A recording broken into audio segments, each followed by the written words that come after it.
Hello, my name is Teresita Blanco, the Artsy Sister, and we're doing a Monster High photo shoot. I just swapped out their outfits, and now I'm photographing them. Also, this is the Scalarina with the outfit of the werewolf and the werewolf with the outfit of Scalarina. Yeah, I thought it was a fun idea. Plus, he saved me the trouble of having to scramble to get a new outfit. Like, I remember when Laura heard that you were going to put them in bikini, and she's like, "Don't do it to Scalarina. This is graceful to her." Yeah, she's no fun.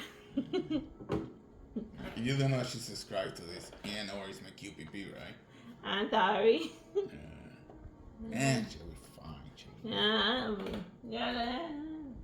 gotta learn to handle criticism and whatever. I didn't say anything mean. She was saying mean things about me, about how I choose to dress my dog. So there, don't tell me how to dress my dog or not dress. If I want to put my skeleton in a bikini, my skeleton not in a bikini. That's my business. Yeah, whatever. I don't tell her how to play with her dog. Yeah, she'll be fine. Where were we? Yeah, we were. Oh yeah, like recently we finished the tutorial Dragon Dogma because apparently it doesn't show Dragon Dogma 2 until you go to the Armor Room world. Which is interesting. Does that mean that the game is just starting now, or what was all of that up to that point? Yeah. I have questions. Yeah. Yeah. What was that all about? Oh, got stuck in there. So is there like a time limit on that over there? I don't know. On winning the other game, I don't know. I'm just not gonna rest. I'm just not gonna rest unless I have like absolutely no other choice.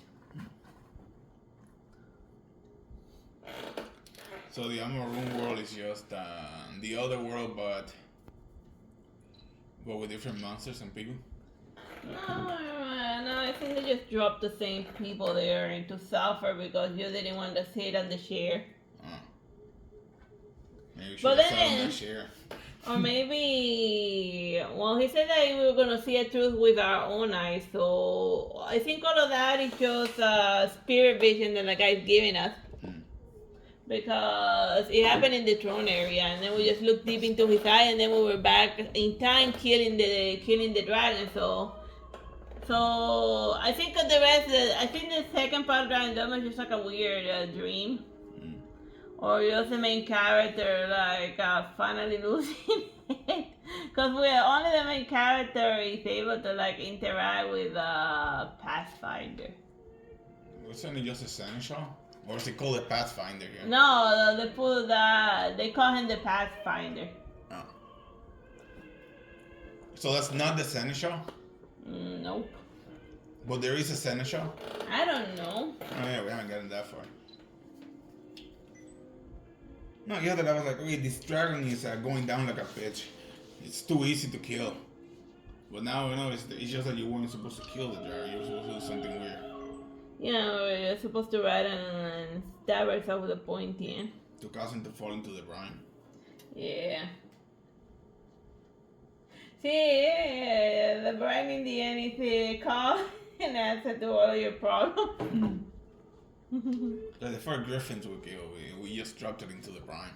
Yeah, I shot an arrow and then he just like flinched and fell.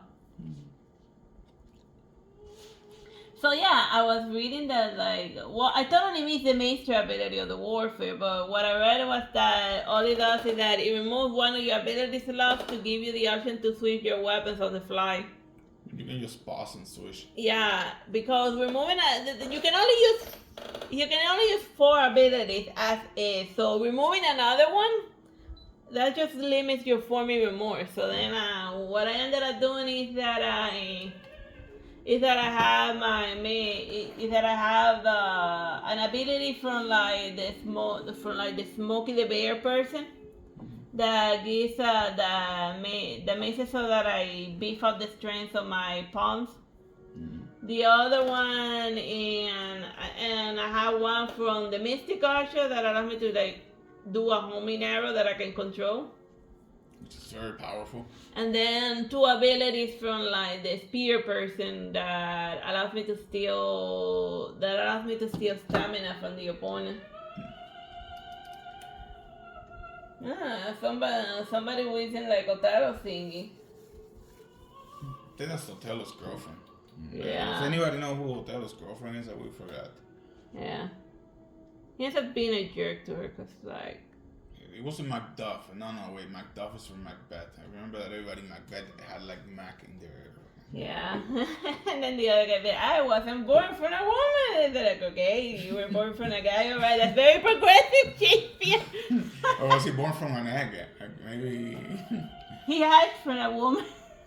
It's one woman, like Princess Lindworm. Yeah, he just said it casually that he wasn't born of a woman, and then like, okay. But then again, you have to accept that the wish is here. So why not accept that a guy wasn't born of a woman?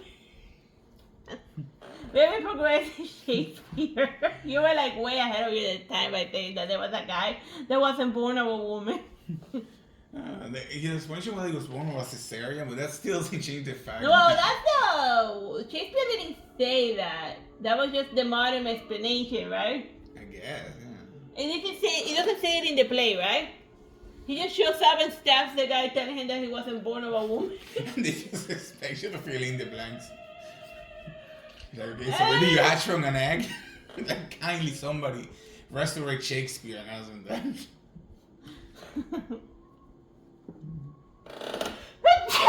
Like, I'm sure there's some sort of intellectual, like, college professor who can explain this one to us, but I'm sure he's not subscribed to this channel, so, like, we'll never get an Or explanation. maybe, or he doesn't watch me play with dolls for hours. Yeah. So he's not gonna hear the question. But I had questions. I wasn't born of a woman. I said, okay. And were you also a ventriloquist? Oh yeah, like the great reveals in notebooks are like overly. Like the great reveal of the Phantom of the Opera by the Gustav Leroux version, not the the real Phantom of the Opera. Not the Andrew Lloyd Webber. Yeah. The big reveal at the end of the book, the thing that was supposed to make you poop your pants was, I am a ventriloquist. I sometimes wonder if it's like a whole romantic comedy with like tragic elements at the end. Oh, there's definitely romance. I mean, there's basically comedy there. I mean, yeah. The big reveal is that the Phantom of the Opera is also a ventriloquist. It's like, okay. Okay, so yeah, already, yeah, I am not a phantom. I am a being of flesh and blood. Like, really, I couldn't tell that from watching. Oh, and somebody explained to me the mermaid. So nobody's gonna explain it then to me because nobody like listens to this with volume. Yeah. Like the stats show that most people that watch this just watch it with the volume off. Uh-huh. They just like to look at the dolls. So we can literally technically say anything and it wouldn't matter. Oh, maybe they watch it with the volume off because they're probably like at work. And yeah, they're probably at work when this comes out. Yeah. That's a possibility. They put this as a background to keep themselves from like shooting like their bosses and their co-workers. It's like, let me just look at dolls for like an hour. Like, I'd rather be playing with dolls than doing whatever I'm doing right now. Whatever we need to do, whatever I'm doing right now in order to one day be able to afford dolls. Yeah. Because like everything's expensive. It is so expensive. And everything feels like a monkey's paw scenario. You're like, oh, you get to upload all of your products onto YouTube. No, only the first 30. And you gotta choose between the ones on your store or the ones on your merchandise. So that you can show both. So it's like a monkey's paw situation where you have 1 million products and you can only show 30. yeah. So then the people that come, they're like, oh, the Artsy Sister only has 30 products. Where are the other ones? Oh my god. Ask YouTube. Ask YouTube. Which is fun because they give us a pretty cool tool. If you make it to the level that we have, you get like a million free songs that you can use, royalty free, forever, from all of the artists that YouTube has. And you can use them in any video that you want, so long as you don't make like an album and publish the video. Like you can now say compilations and publish all those songs. They have to be used inside of YouTube. Yeah. So like the quality of our songs are in the videos are gonna like go up because now we have a name brand. Yeah. It's not gonna be Makeba. Yeah. If you have to hear Makeba, it's not gonna be Makeba. I wonder if Makeba's in the list. I haven't actually checked. Yeah, check Makeba. Yeah. That's the only sound that people seem to like. Makeba. Yeah, if you want anything to go viral, just put Makeba in it. Makeba. Or the monkey spinning monkey thing. I don't know why people like it. A million subscribers. Oh. Like, what is the deal with that song? It's probably just the robot malfunctioning. Oh, and if you have a cat, it's Please Go Away by the Knicks. But only the part that goes. Anything else, it won't go viral. Just that one little piece. Yeah. Like literally, if you upload a million cat videos with just that song on a perpetual loop, you're good. Yeah, you're solid. You need to catch a cat outside. Like, get a hold of one and just bring it here. And then film it. Yeah. Film it going to town on your dolls. While you scream like a lunatic, like, oh, my dolls. Or mother, All the paintings. Yeah. Cats climb. And they also pee and poop everywhere. Oh yeah, because they're marking their territory. This is not my house. It's not my roadhouse.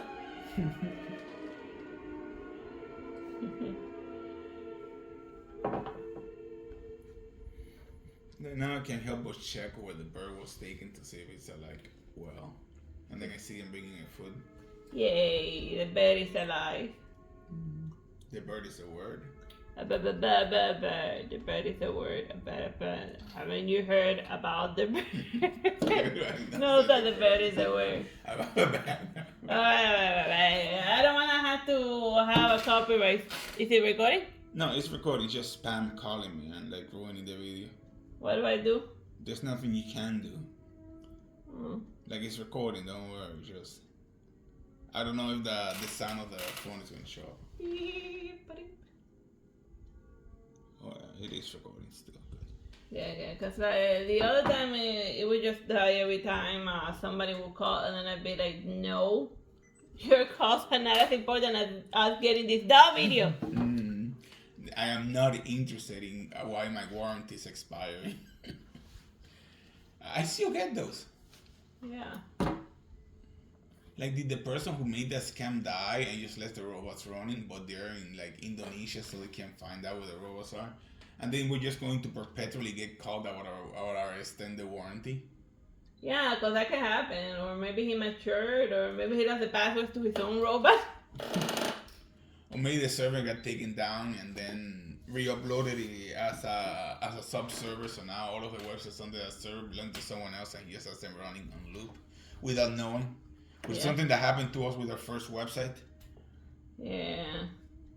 It's like, yeah, it's a really, really big website. Let's totally get a Korean server, which is as cheap as possible, and then we can grow as much as we want. Big mistake. Yeah. Oh, we couldn't afford an American server. They're so expensive.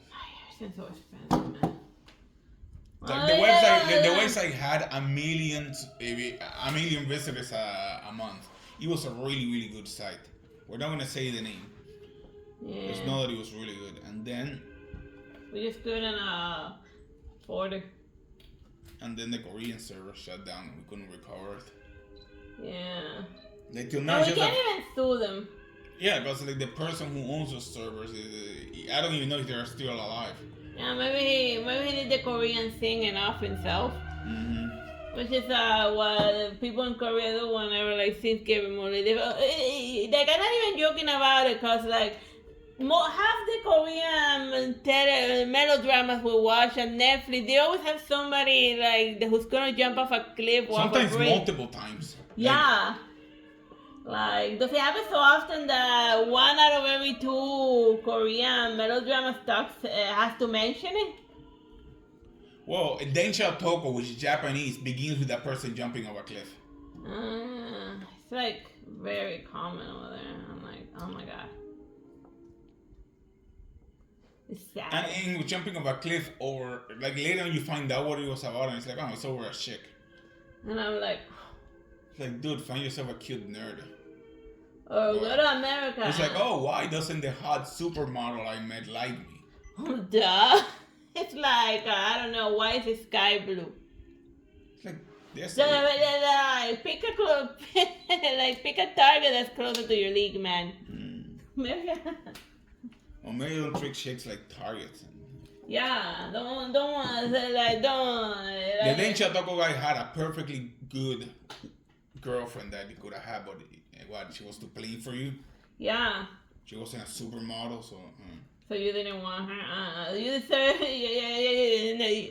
No job. Like somebody's probably gonna push you.